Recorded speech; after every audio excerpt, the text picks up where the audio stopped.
جیسے پانی کا ایک خدشہ ہوتا ہے جی پانی آ رہا ہے تو اس ٹائم لوگ پھر سٹارٹنگ سے ہی شروع ہو جاتے تھے کام کرنا ہے. تو اس ٹائم میں تو یہ تھا نا کہ جیسے سیلاب آ گیا ہے تو پھر اللہ الرحمن الرحیم تمام تعریفیں اس رب العالمین کے لیے ہیں جو زمین و زمان کا مالک ہے. آج ہم آپ کو بتاتے ہیں جی یہ ڈرون سسٹم آپ کو دکھا رہے ہیں جی پارک ویو سٹی لاہور کا.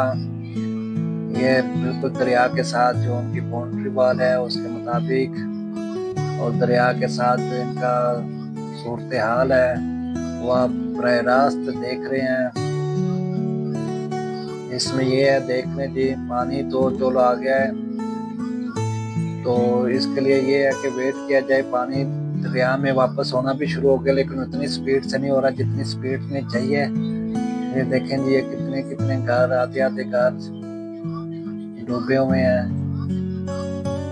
تو یہ دیکھیں جی یہ گرین یہ سینٹر میں یہ دیکھیں دوسرا یہ دیکھیں جی یہ گھر بنے ہوئے ہیں. تو اس میں یہ ہے نا کہ یہ جو پانی جو ہے نا تقریباً بارشوں کا بھی ہے سیلاب کا بھی ہے اور پورا پنجاب اس سے افیکٹ ہو رہا ہے. دوسرے دریاؤں کی بھی تقریباً یہی پوزیشن ہے. یہ خاص طور پہ یہ راوی کو نہیں ہم بول سکتے ہر دریا کی یہی پوزیشن ہے.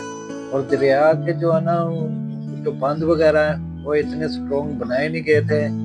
یہ دیکھ لیں جی یہ لکھا بھی ہوا ہے پارک ویو سٹی. تو کوئی بات نہیں ان کی مینجمنٹ کو ناراض ہونے کی ضرورت نہیں ہے.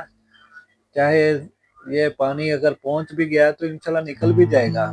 پریشان تو ٹھیک ہے جو نقصان ہو رہا ہے وہ تو ہو رہا ہے لیکن اس میں یہ ہے نا کہ عوام کو بھی ایمان اتحاد تنظیم کے ساتھ قائم رہنا چاہیے اور یہ اس کے مطابق آہستہ آہستہ انشاءاللہ تعالی حالات بہتر ہوں گے. جب 88 میں بھی سیلاب آیا تھا اس ٹائم بھی تقریباً آپ کہہ سکتے ہیں کہ بتی چونک سے آگے جو علاقے تھے وہ سارے اسی طرح کا منظر پیش کر رہے تھے. اس ٹائم پہ تقریباً اتنی ایڈوانس ٹیکنالوجی بھی نہیں تھی. وہ بیچارہ ایک سائیکل پر آتا ہے تو یہ سیلاب آ رہا ہے یہ سیلاب آ رہا ہے تو سائیکل پر آنے والے آدمی سے پہلے وہ سیلاب پہنچ جاتا تھا. تو وہ تاج کمپنی اور سگیاں اور ساندہ اور اس کے ساتھ جو دوسرا ایریا ہے وہ سارے یہ تقریباً 1-2 فٹ تک ڈوب گئے تھے. پھول نہیں ڈوبے تھے.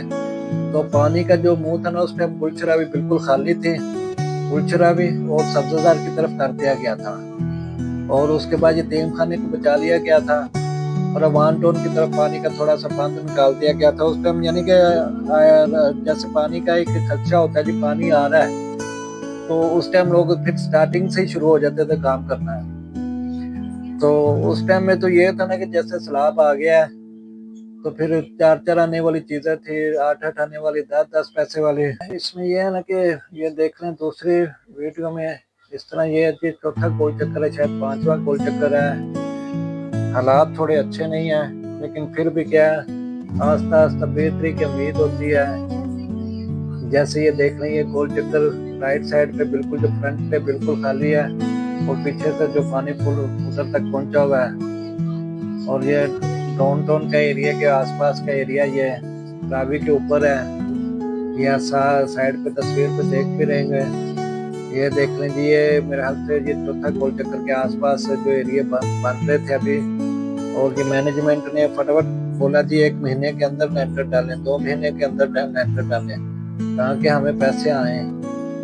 تو اس میں یہ ہے یہ دوسرے ایریا میں بھی سیلاب کی صورتحال ٹھیک نہیں ہے. یہ دیکھیں جی ادھر بھی یہ دیکھ لیں جی یہ بھی کتنا ایریا یہ میرے خیال سے چھٹا آگے جو اوورسیز بلاک کا ایریا لگ رہا ہے. یہ آپ نے خود گیس کرنا ہے یہ کون سا ایریا ہے کون سا لگ رہا ہے اس کے مطابق آپ دیکھیں. اچھا تو اس میں یہ ہے نا 88 میں جب سیلاب آیا تھا تو اس ٹائم جو ہے نا وہ ایک سائیکل پر بتانے آیا تھا تو اس ٹائم گلشن راوی کو سبزہ میں آبادی والے علاقے بچا لیے گئے تھے لیکن گلشن راوی اس ٹائم خالی تھے سبزہ خالی تھے یعنی فصلیں تھی ساری.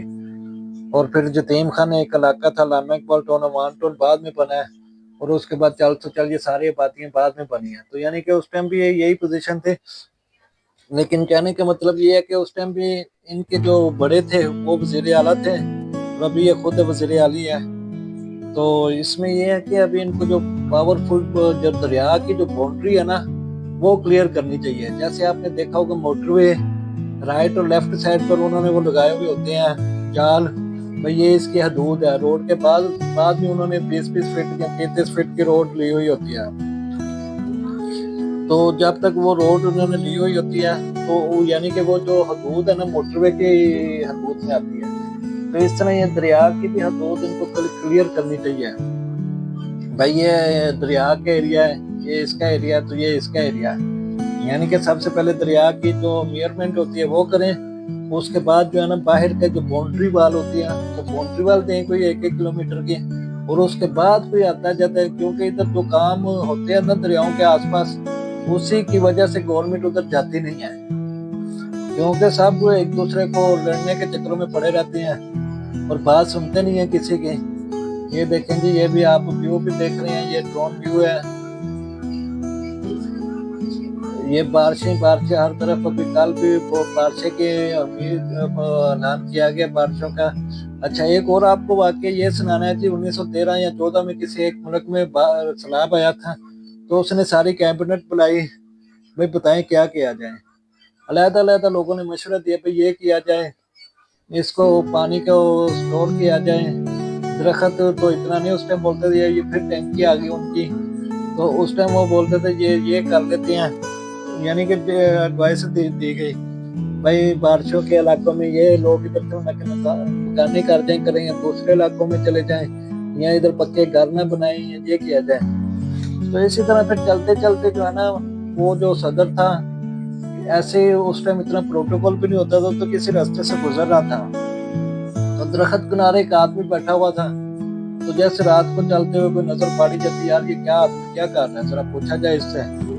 तो पूछा जी, भाई आप क्या कर रहे हैं इधर? तो उन्होंने बोला जी मैं तो उस एरिया में सैलाब आ गया है, तो मैं तो अभी इधर आ गया, तो कोई बात हमारा सुनने वाला नहीं है, तो हम क्या कर सकते हैं।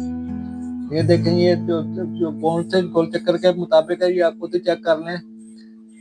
अच्छा, तो वो बोलता जी मैं इधर आकर बैठ गया हूँ, हम क्या कर सकते हैं। वो बोलते नहीं जी बुजुर्गों, आप बताएं कुछ भी आपके पास है आइडिया। तो वो उसको नहीं पता था कि ये उस मुल्क का सदर या वजीर आजम है। उसने बोला जी ये गवर्नमेंट की नाकामी है, अगर एक बार सैलाब आ गया इन्होंने क्यों नहीं यूटिलाइज किया, क्यों नहीं उसके जो आफ्टर इफेक्ट हैं उसके बाद इन्होंने क्यों नहीं कुछ किया। तो वो बोलते जी बताएं। वो बोलता जी अगर फर्ज करें सैलाब आया जी रावी में, रावी से इसको लेकर जाए शोखपुरा पे, शोखपुरा से पीछे लेकर जाए हाफजाबाद से, हाफजाबाद से पीछे वाले रोड से लेकर आए जी गुजरावाला से, गुजरावाला से फिर वो लेकर जाए जी नहरों। वो उसने आइडिया दिया कि शहरों के दरमियान नहरें निकाल दें, ताकि थोड़े थोड़े नहरों पे पानी चला जाए और एक ही दरिया पे सारा बर्डन न पड़ जाए। आप बात समझ गए ना। यानी कि लाहौर का जो पानी जो है ना, दरियाओं का पानी नहरों की सूरत में राइट लेफ्ट पे निकाल देने चाहिए। जैसे दूसरे मुल्कों ने डैम बनाए या वो किया ये किया, तो डैमों के चक्करों में भी ना पड़े। जैसे जैसे हम मोटरवे बना रहे हैं ना, मोटरवे के साथ साथ अगर आप ये नहरें निकाल देते हैं और साथ फल फूल वगैरह लगाते हैं, तो इसमें क्या आपका कोई हर्ज तो नहीं होना था। यानी कि आप ये बात भी तो समझे ना, पानी के को रास्ते मिलते जाने थे, हर 2 किलोमीटर बाद या 3 किलोमीटर बाद उसको एक नहर की सूरत में आगे किसी और सिटी में ट्रांसफर कर दें, हर 2 किलोमीटर बाद या 3 किलोमीटर बाद उसको किसी और सिटी में ट्रांसफर करते हैं। तो ये पानी आस्ता आस्ता कहीं भी जाता ना, इतने फ्लो के साथ नहीं जाना था। अगर उन एरिया में बारिश होती है तो वो पानी इधर वापस आकर इनको कवर कर देना था। आप समझ रहे हैं ना ये पॉइंट क्या है इसके अंदर। अच्छा, दूसरा ये है कि अभी कुछ साल पहले एक मुल्क में इस तरह बारिशें हुई, सारी आबादी उनकी तबाह बर्बाद हो गई। तो आबादी यानी कि बेसमेंट भी बने हुए थे, तो काफी नुकसान हुआ। तो उस गवर्नमेंट ने बोला भाई अभी कितने क्यूसिक फीट पानी है। उन्होंने बोला जी 200 या 2 लाख जितना भी वो मेजरमेंट इसकी होती है। तो गवर्नमेंट ने ऐलान किया कि अभी 200 की बजाय इसको जो है 1000 से ऊपर किया जाए, 2 गुना 4 गुना 8 गुना किया जाए। तो उस मुल्क ने 8-10 गुना ज्यादा कर दिया। अभी जब भी वहाँ बारिशें होती हैं सेफ एंड स्टेबल है। तो ये है कि ये गवर्नमेंट के काम होते हैं। 88 में जब इनके बड़े थे उनको पता भी था भाई रावी के ऊपर क्या पोजीशन है, और जब इन्होंने 92 में मोटरवे बनाई है 20-20 किलोमीटर अंदर तंग कर दिया रावी, ताकि बड़ा पुल न बनाना पड़े। 20 मीटर इन्होंने रावी के मोटरवे का पुल जो है ना छोटा कर दिया ताकि पुल बड़ा ना बने, वो रोड बन जाए। रोड का खर्चा उस टाइम कम था, पुल का खर्चा ज्यादा था, तो 20 मीटर तो पहले ये खाली करवाएं, फिर आसपास इसकी बाउंड्री कवर करें। भाई ये हदूद है, जैसे एक सिटी की हदूद लिखी होती है, हदूद चपरा की हदूद, शफरे की हदूद, हदूद क्लियर करें। और दरिया की हदूद के अंदर किसी को आने जाने की जो इजाजत है ना, वो आप लिमिट दें, ताकि आप सब लोगों को पता है दरियाओं के नीचे हदूद पे क्या काम हो रहे होते हैं। आप इन चीज को भी समझें। चलें जी, अभी आप ये वीडियो देखें, ये सारा देखेंगे, अभी क्लियर हो रहा है इंशाल्लाह ताला। 2-4 दिनों में सारा कुछ क्लियर हो जाएगा। तो ईमान इत्तेहाद तंजीम के साथ स्टैंड विद पाकिस्तान। कुछ लोगों ने लगाया हुआ भाई हम उनके साथ स्टैंड है, उनके साथ स्टैंड है। नहीं, हम पाकिस्तान के साथ स्टैंड है। पाकिस्तान जिंदाबाद। शुक्रिया जी, मेहरबानी।